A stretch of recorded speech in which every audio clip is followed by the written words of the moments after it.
Hoy es martes 31 de enero. Soy el padre Pablo Di Césare, misionero en el monasterio de España. Nos toca leer el Evangelio según San Marcos.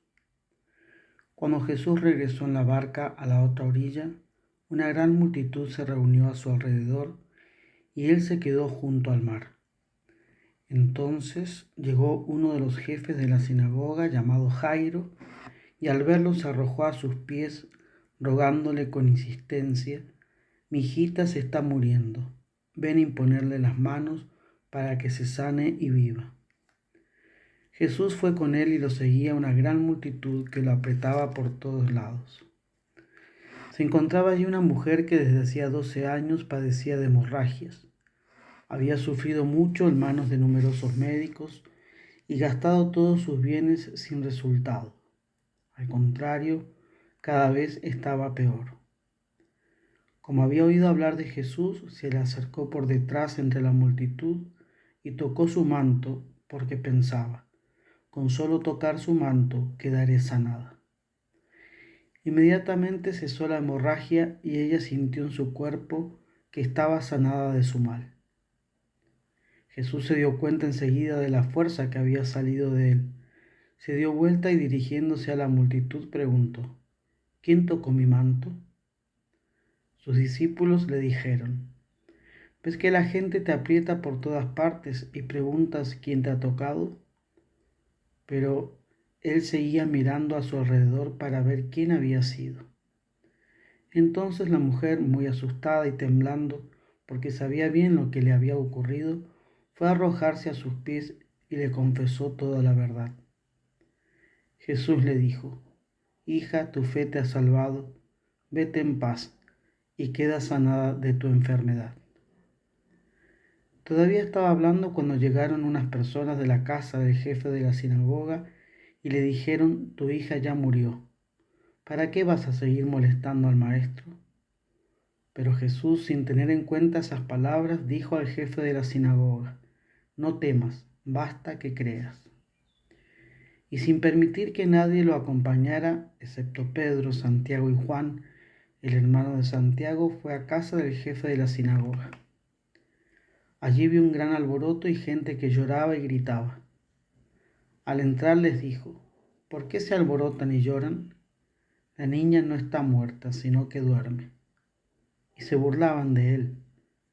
Pero Jesús hizo salir a todos y, tomando consigo al padre y a la madre de la niña y a los que venían con él, entró donde ella estaba.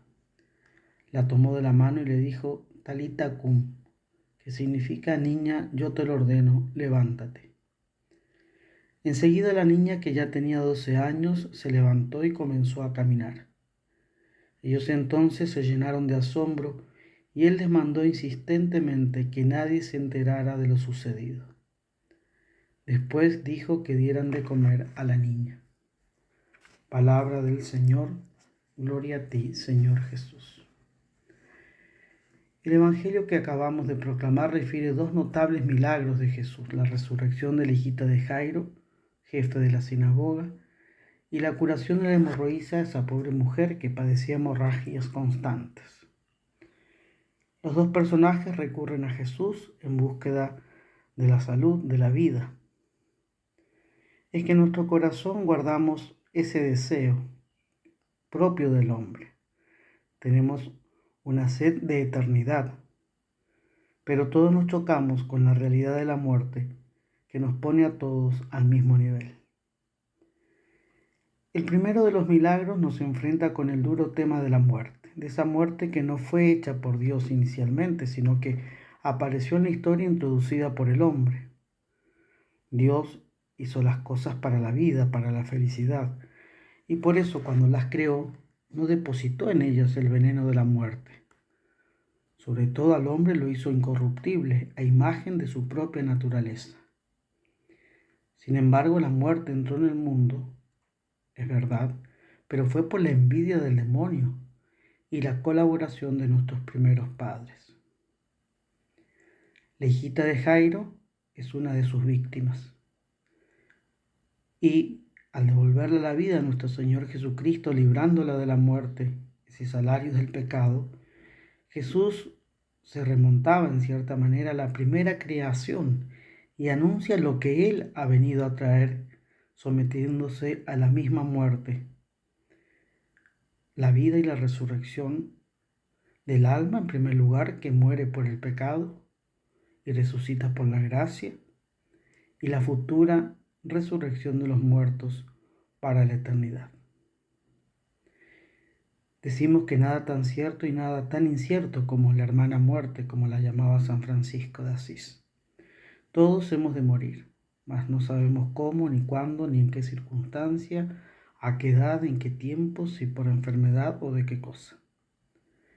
Son detalles, una anécdota, podemos decir así, frente a la eternidad de Dios que se nos abre detrás de la puerta de la muerte.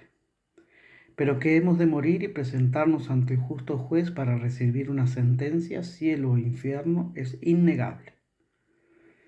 La consideración de la muerte nos hace tomar conciencia entonces de lo importante que es esta vida, pues con ella y durante ella nos dirigimos a la eternidad.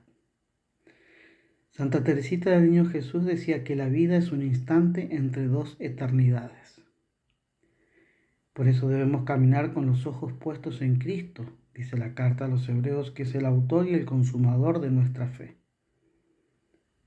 El gran drama de muchos hombres de hoy es caminar de espaldas a la luz de la fe. Pasar en la vida sin pensar en la muerte. Y pasar en la vida sin pensar en la muerte es como vivir como un sonámbulo. Y Séneca, aquel autor romano, se preguntaba, ¿qué es un sonámbulo? Y respondía, quien vive sin saber qué es la vida.